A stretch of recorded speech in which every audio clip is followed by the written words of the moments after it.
আসসালামু আলাইকুম। Ivy simple cooking চ্যানেলে আবারও আপনাদের সবাইকে শুভেচ্ছা জানাচ্ছি আজকের এপিসোড দেখার জন্য। আজকের রেসিপি খাসির কলিজা পরিষ্কার করা থেকে আলু দিয়ে কীভাবে পারফেক্ট গন্ধবিহীনভাবে এই খাসির কলিজা ভুনা করেছি সেটাই থাকছে। আমরা বাঙালিরা অনেক পছন্দ করি এই আলু দিয়ে খাসির কলিজা ভুনাটা, তাই আপনাদের পছন্দকে গুরুত্ব দিয়ে এই রান্নাটা আপনাদের সঙ্গে শেয়ার করছি। আশা করি ভালো লাগবে। তাহলে চলুন দেখি কিভাবে তৈরি করেছি। সবার প্রথমে একটা আস্ত খাসির কলিজা ভালোভাবে নর্মাল পানি দিয়ে, পর্যাপ্ত পরিমাণ পানি দিয়ে কিন্তু ক্লিন করে নিয়েছি। শেষের ধোয়াটার সময় আপনাদের সঙ্গে শেয়ার করছি। তারপর দেখতে পাচ্ছেন এখানে কিছু পর্দা আছে মোটা মোটা, সেই একটু তেল চর্বি জাতীয় কিছু, এগুলো কিন্তু আমরা আলাদা করে কেটে নেব। এখন কিন্তু একটা স্ট্রেনারে ঝরিয়ে নিচ্ছি, পানিটা যেন ঝরে যায়। তো সলিড যে খাসির কলিজা সেইটুকু নিয়েছি, 3-4 টুকরো করে নিয়েছি। তারপর পর্যাপ্ত পরিমাণ গরম পানির মধ্যে ঢেলে দিলাম। এখানে 3 থেকে 5 মিনিট আমরা এটা সেদ্ধ করে নিতে চেষ্টা করব, তা না হলে কিন্তু এই যে ময়লা আর ভেতর থেকে অনেক ব্লাড বের হয়, সেটা আমাদের বডির জন্য খুবই ক্ষতিকারক। আর রান্নাটার কালারটাও খুব সুন্দর আসে না, একটা কালচা বর্ণ ধারণ করে, অস্বাস্থ্যকর একটা রান্না হয়ে যায়। তাই আমরা স্বাস্থ্যকরভাবে রান্না করে নিতে চেষ্টা করব, যেহেতু ঘরোয়াভাবে আমরা রান্না করছি। তো আমরা 3 থেকে 5 মিনিট ঘড়ি ধরে কিন্তু আমরা জাল করে নেব। বেশিক্ষণ করলে কিন্তু আবার হার্ড হয়ে যাবে, এটা কিন্তু জুসিনেসটা চলে যাবে রান্নার সময়। অনেকটাই ব্লাড বের হচ্ছিল, এতটা আমি শেয়ার করিনি আপনাদের সঙ্গে, আপনারা একটু বুঝে নিতে চেষ্টা করবেন। তো এইবার কিন্তু একটা স্ট্রেনারে ঝরিয়ে নিয়েছি গরম পানিগুলো। ঝরিয়ে নেওয়ার পর আমি নর্মাল পানি দিয়ে বেশ কয়েকবার ধুয়ে নিয়ে ঠান্ডা হয়ে যাবার পর দেখতে পাচ্ছেন উপরে একটা স্কিন আছে, যে পাতলা একটা স্কিন আছে, সেটা কিন্তু হাতের সাহায্যে উঠিয়ে নিচ্ছি। এটা খাসির কলিজা, সেজন্য স্কিনটা কিন্তু একদমই পাতলা ছিল। আর গরুর যে কলিজার মধ্যে থাকে একটু একটু ভারী থাকে স্কিনটা। তো আমরা চেষ্টা করব কলিজার উপর থেকে যে পাতলা আবরণটা সেটা আমরা ফেলে দিতে চেষ্টা করব, তা না হলে কিন্তু রান্নাটা জুসিনেস আসবে না, খেতে সুস্বাদু হবে না, লবণ মশলা ভেতরে ঢুকতে একটু সময় লাগবে। তাই আমরা চেষ্টা করব এই উপরের যে পাতলা আবরণটা ফেলে দিতে। এইভাবে করে সমস্ত কলিজার যে উপরের পাতলা আবরণটা ফেলে দিয়েছি। খুবই ইজিভাবে কিন্তু উঠে যাচ্ছে, আপনারা দেখেই বুঝতে পারছেন। আমার চ্যানেলে কিন্তু গরুর যে কলিজার প্রসেসিং আর কিভাবে রান্না করেছি সেটাও আমার চ্যানেলে দেওয়া আছে, চাইলে কিন্তু ভিজিট করে আসতে পারেন। সমস্ত কলিজার উপরের আবরণটা ফেলে দিয়ে আবারও ধুয়ে নিয়ে তারপর কিউব করে কেটে নিয়েছি। আমরা আমাদের পছন্দ মতো শেপে কেটে নেব, আপনারা চাইলে আরও ছোটো কিংবা বড় করে নিতে পারেন।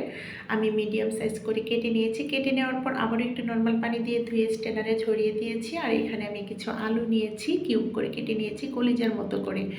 তারপর চুলাতে বসিয়ে দিলাম একটা কড়াইতে দিয়ে দিলাম সয়াবিন তেল। সয়াবিন তেলটা গরম হয়ে আসলে দিয়ে দিলাম গরম মশলা, তেজপাতা ও 1 কাপ পরিমাণ পেঁয়াজ কুচি। গরম মশলা দিয়েছি এখানে 3 টেবিল চামচ পরিমাণ হবে, আর 3টা তেজপাতা। আর কলিজা রান্নাতে আমরা কিন্তু একটু তেলটা বেশি দিতে চেষ্টা করব, পারফেক্ট টেস্টটা আনতে হলে কিন্তু তেলের পরিমাণটা একটু বেশি দিতে হবে, কারণ কলিজাতে কোনো চর্বি থাকে না। সেজন্য কিন্তু আমরা সয়াবিন তেল কিংবা যেই তেল দিয়ে রান্নার তেলটা দিই সেটা একটু বেশি দিতে চেষ্টা করব। এই পর্যায়ে কিন্তু আদা রসুনের পেস্ট দিয়ে দিয়েছি, কাঁচা গন্ধ যাওয়ার আগ পর্যন্ত ভেজে নেব। এখানে 1.5 টেবিল চামচ পরিমাণ দিয়ে দিলাম আদা রসুনের পেস্ট। কাঁচা গন্ধ যাওয়ার আগ পর্যন্ত আমরা ভেজে নেব। তারপর একটু পানি দিয়ে দিয়েছি, মশলাগুলো যেন কষিয়ে নেওয়া যায় আর পেঁয়াজগুলো যেন পুড়ে না যায়, সেজন্য একটু শিলপাটা ধোয়ার পানিটা দিয়ে দিয়েছি। শিলপাটা ধোয়ার পানি দিলে কিন্তু রান্নার টেস্ট বেড়ে যায়, মুরব্বিদের কথা। তারপর এখানে 1/2 টেবিল চামচ পরিমাণ হলুদ গুঁড়ো, 1/2 টেবিল চামচ পরিমাণ ধনিয়া গুঁড়ো, জিরা গুঁড়ো, 1 টেবিল চামচ পরিমাণ লাল মরিচের গুঁড়ো, স্বাদ মতো লবণ দিয়ে ভালোভাবে আমরা এটা কষিয়ে নেব। এখানে 5 থেকে 6 মিনিট লেগেছে মশলাটা কষিয়ে নিতে। মাঝখানে কিন্তু একটু ঢেকে দিয়েছিলাম। 5 থেকে 6 মিনিট পর ঢাকনাটা সরিয়ে ধুয়ে কেটে নেওয়া সমস্ত কলিজাগুলো দিয়ে দিলাম। কলিজাগুলো দিয়ে দেওয়ার পর একদম আমরা গা মাখা করে নেব। মশলার সঙ্গে গা মাখা করে নেব, একটা খুন্তির সাহায্যে ভালোভাবে কষিয়ে নেব মশলাটার সঙ্গে, যেন কলিজাটা কষানো হয়ে যায়। এখানে আমি 3-4 মিনিটের জন্য ঢেকে দিয়েছি। চুলার আগুনটা কিন্তু মিডিয়াম টু লো ফ্লেমে রেখে আমরা এই কষানোর কাজটা করব শুরু থেকে শেষ পর্যন্ত। তারপর ঢাকনাটা সরিয়ে নিলাম, কষানো হয়ে গেছে এই পর্যায়ে দেখতে পাচ্ছেন। আর আমরা যে মশলাগুলো কষাবো তখন কিন্তু আমরা বুঝে নেব যে মশলা থেকে যদি তেলটা রিলিজ হয়ে যায় তখনই কিন্তু আমরা বুঝে নেব যে মশলাটা কষানো হয়ে গেছে। আমি প্রতিবার রান্নাতে বলে দিই, অবশ্যই নতুন রাঁধুনিদের উদ্দেশ্যে। এই পর্যায়ে কিন্তু আমরা আলু দিয়ে দিয়েছি, খোসা ছাড়িয়ে ধুয়ে নেওয়া সমস্ত আলুগুলো দিয়ে দিলাম, কিউব করে কাটা আলুগুলো। আলুগুলো আমরা কলিজার মতো করে কেটে নিতে চেষ্টা করব ভালোভাবে, আলুর সঙ্গে আর মশলার সঙ্গে কলিজার সঙ্গে ভালোভাবে গামাখা করে একটু নাড়াচাড়া করে এখানে 4 থেকে 5 মিনিটের জন্য ঢেকে দিয়েছিলাম। তো 4 থেকে 5 মিনিট পর ঢাকনাটা সরিয়ে দেখতে পাচ্ছেন ঢাকনা থেকে যে বাষ্পীয় হয়ে যাওয়া পানিটা, সেই পানিটা কিন্তু আমরা বাহিরে ফেলে দেব না। এটা একটা গুরুত্বপূর্ণ টিপস, আপনারা এটা ফলো করবেন। এই রান্নাটার স্বাদটা নষ্ট হয়ে যায় এই বাষ্পীয় পানিটা বাহিরে ফেলে দিলে। এই বাষ্পীয় পানিটাতে অনেকটাই সুঘ্রাণযুক্ত থাকে। আর আমি আবারও বলছি, মুরব্বিদের কথা, এটা শিলপাটা ধোয়ার পানি এবং বাষ্পীয় হয়ে যাওয়া পানিটা আমরা ফেলে দেব না, এটা রান্নাতে ব্যবহার করব। তো দেখতে পাচ্ছেন আলুগুলো কষানো হয়ে গেছে। এই পর্যায়ে কিন্তু আমি গরম পানি দিয়ে দিয়েছি। এখানে 2 কাপ পরিমাণ পানি দিয়ে একটু নাড়াচাড়া করে আবারও ঢেকে দিয়েছি। এই পর্যায়ে কিন্তু আমরা একটু মিডিয়াম টু হাই ফ্লেমের মাঝামাঝি রেখে আমরা জাল করে নেব। এখানে 8 থেকে 10 মিনিট আমরা জাল করে নেওয়ার পর এখন ঢাকনাটা সরিয়ে আবারও চলে এসেছি। এখানে কিছু পছন্দ মতো কাঁচামরিচ দিয়ে দেব, তারপর একটা আস্ত রসুনের কোয়াগুলো খোসা ছাড়িয়ে দিয়ে দিয়েছি, আর কিছুটা পেঁয়াজ কুচি। এটা আসলে অপশনাল, যদি আপনারা পছন্দ না করেন তাহলে এটা স্কিপ করে যেতে পারেন। আস্ত রসুনের কোয়াগুলো দিলে আমার বেশ ভালো লাগে, খুবই পছন্দনীয়, সেই জন্য দিয়েছি। তারপর আবারও ঢেকে আমরা এখানে 2-3 মিনিট জাল করে নেব।